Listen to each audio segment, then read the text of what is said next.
ওমানেও remittance shutdown প্রচারণা। সরকারের পক্ষ থেকে আহ্বান জানানোর পরেও রেমিটেন্স শাটডাউন প্রচারণা চালিয়ে যাচ্ছেন প্রবাসীদের অনেকে। সামাজিক যোগাযোগ মাধ্যমের পোস্ট এবং কমেন্ট বক্সে ক্যাম্পেইন ঘিরে সরব এসব প্রবাসী। বাদ যাননি ওমান প্রবাসীরাও।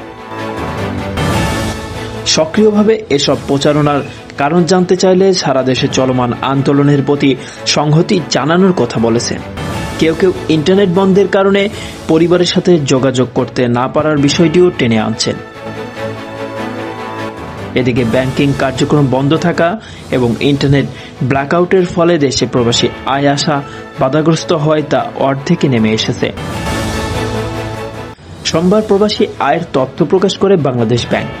সে অনুযায়ী চলতি জুলাই মাসের 27 দিনে প্রবাসী আয় এসেছে 156,74,60,000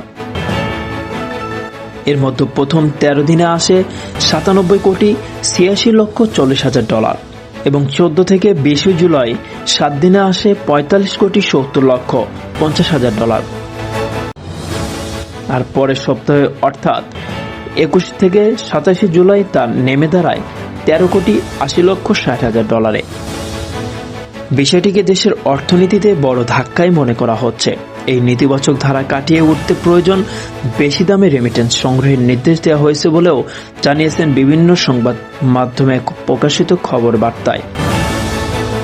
পাশাপাশি বৈধ পথে রেমিটেন্স পাঠানোকে উৎসাহিত করতে চেষ্টা অব্যাহত রেখেছে দূতাবাসগুলো। তবুও শাটডাউন প্রচারণা ঘিরে রেমিটেন্স নতুন সংকটের আশঙ্কা রয়ে যাচ্ছে। সংবাদের এ পর্যন্তই। পরবর্তী নিউজ আপডেট পেতে আমাদের সাথেই থাকুন। ধন্যবাদ।